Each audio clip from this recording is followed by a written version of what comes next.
और बढ़ते प्रदूषण के चलते दिल्ली में हालात खराब हैं। आनंद विहार इलाके में गंभीर श्रेणी में एक्यूआई, धौला कुआं में भी एक्यूआई गंभीर श्रेणी में बरकरार। हरियाणा में भी एयर पॉल्यूशन से सांसों पर संकट है। आधे से ज्यादा हरियाणा पर प्रदूषण की चादर है और ये बड़ी खबर जो है वो सामने आई है, क्योंकि जिस प्रकार से प्रदूषण का लेवल बढ़ता हुआ नजर आ रहा है, लोगों को सांस लेने में भी काफी ज्यादा दिक्कत हो रही है। तो दिल्ली में हालात खराब है, इधर हरियाणा में भी हालात खराब होते हुए नजर आए हैं और इसी के चलते प्राइमरी स्कूलों को बंद करने का फैसला जो है वो भी सामने आया और ऑनलाइन क्लासेस जो है वो फिलहाल लगाई जा रही हैं हरियाणा में।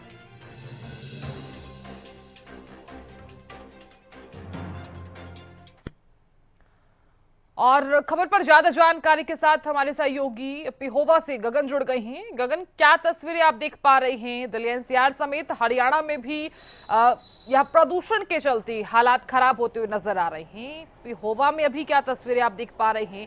क्या हालात सामान्य हैं या फिर खराब हैं? बिल्कुल साधना, देखिए बताना चाहूँगा कि जिस तरह से देखिए पोल्यूशन की वजह से पूरे हरियाणा समेत दिल्ली समेत जो है काफ़ी देखिए लोगों को जो है दिक्कतों का जो है सामना जो है करना पड़ रहा है। देखिए पिहोवा की बात की जाए तो जिस तरह से लोग अब जो है मास्क लगाते हुए दिखाई दे रहे हैं। हॉस्पिटलों की बात की जाए तो कहीं ना कहीं स्किन इन्फेक्शन की बात की जाए या फिर आंखों में इन्फेक्शन की बात की जाए तो इसको लेकर जो है हॉस्पिटलों में जो है लोग जो है दवाइयाँ लेते हुए दिखाई दे रहे हैं। और जिस तरह से देखिए कुछ हरियाणा के अंदर कुछ स्कूल भी जो प्राइमरी स्कूल है वो बंद कर दिए गए, ऑनलाइन क्लासेस उनकी जो है चल रही है। और जिस तरह से लगातार जो है प्रशासन और सरकार के द्वारा किसानों से लगातार जो अपील भी की जा रही है कि पराली में आग ना लगाई जाए, लेकिन जो लोग नहीं मारे उनके खिलाफ जो सख्त कार्रवाई भी जो है की जा रही है। कहीं ना कहीं जिस तरह से अब लोग मास्क लगाते हुए दिखाई दे रहे हैं। देखिए डॉक्टरों ने भी जिस तरह से सलाह जो दी है कि जरूरी काम हो तभी घर से बाहर निकले, अन्यथा ना निकले। बुजुर्गों और जो छोटे बच्चे हैं उनको इन्फेक्शन जल्दी जो है हो रहा है। कहीं ना कहीं बाजारों के अंदर भी अब जो है लोग जिस तरह से देखिए कोरोना महामारी के दौरान जिस तरह से लोग मास्क का प्रयोग कर रहे थे और अब लगातार जिस तरह से बाजारों के अंदर जो है त्योहारों का सीजन है और लोग जो है मास्क लगाते हुए दिखाई दे रहे हैं। जी साधना। बिल्कुल गगन, बात करें तो हालांकि प्रदेश सरकार और प्रशासन की तरफ से बार बार लोगों को आगाह किया जा रहा है कि आप लोग पराली ना जलाएं। हालांकि किसानों को भी जागरूक किया जा रहा है कि आप पराली ना जलाएं और दूसरा जो ऑप्शन है वो जरूर अपनाएं। और कूड़ा जलाने के लिए भी यहाँ पर मना किया गया है और लोगों से ये भी कहा गया है कि अगर जरूरी कार्य है तो ही आप घर से बाहर निकले। तो क्या आपके सामने भी कोई ऐसा आंकड़ा सामने आया हो पराली जलाने का, कूड़ा जलाने का, कुछ ऐसी चीजें सामने आई हो?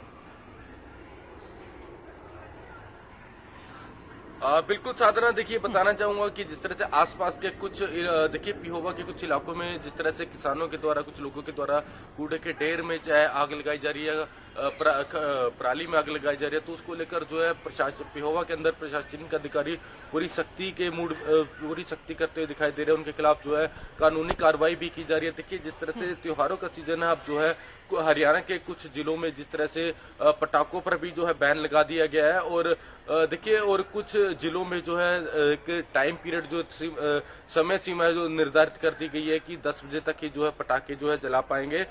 देखिए बढ़ते प्रदूषण को देखते हुए प्रशासन और सरकार के द्वारा लगातार जो है लोगों से अपील जो है की जा रही कि पराली और कूड़े के ढेरों में आग ना लगाए। तो इसको लेकर जो है प्रशासन और सरकार भी काफी सख्त जो है नजर आ रही है। और त्योहारों का सीजन है, देखिए जो लोग हैं अब थोड़ा सा संभल भी रहे हैं। जरूरी काम है तभी घर से जो है बाहर निकल रहे हैं, मास्क लगाते हुए दिखाई दे रहे हैं। या फिर शाम के समय में ऐसा कोहरा जो है देखने को मिलता, कोहरा जो है हो जाता है, तो लोग जो है सुबह के समय में ही जो अपने काम जो है बाजारों के जो है करते हुए दिखाई देते हैं। जी चलिए गगन, बहुत शुक्रिया पूरी जानकारी देने के लिए और बने रहने के लिए। और मेरे सहयोगी महेंद्रगढ़ से अक्षय यादव भी जुड़ गए हैं। अक्षय, फिलहाल महेंद्रगढ़ में क्या तस्वीरें हैं, क्योंकि आधे से ज्यादा हरियाणा पर प्रदूषण की मार है और यहाँ प्रदेश सरकार की तरफ से जो फैसला लिया गया है स्कूलों को बंद करने का, पेरेंट्स इस फैसले को सही मान रहे हैं?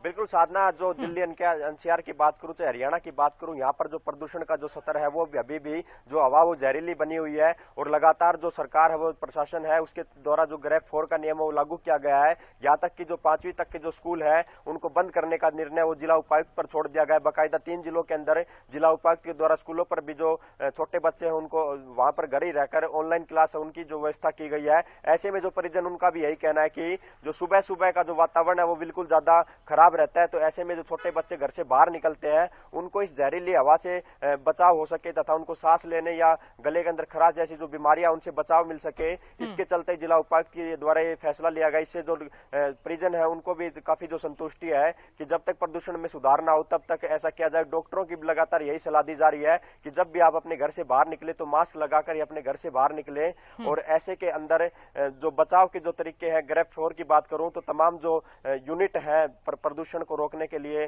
जैसे कि माइनिंग के जोन चलते हैं मेंढड़ के अंदर 88 के करीब जो माइनिंग के जो वो क्रेशर चलते हैं उनके ऊपर भी जो नोटिस देकर जो पाबंदी है वो लगाई गई है। लेकिन कहीं ना कहीं ये जो 2 महीने के अंदर प्रदूषण फैलता है इसका सबसे बड़ा जो कारण माना जाता है वो जो पराली जो जलती है वो माना जाता है। इसी विषय पर चर्चा करने के लिए मेरे साथ जो पर्यावरण विज्ञान विभाग से डॉक्टर अनूप सिंह है, इनसे जानेंगे कि सर जो पराली है सबसे ज्यादा उसी की वजह से प्रदूषण होता है, क्या कारण मानते हैं, किस तरह से व्यवस्था की जाए।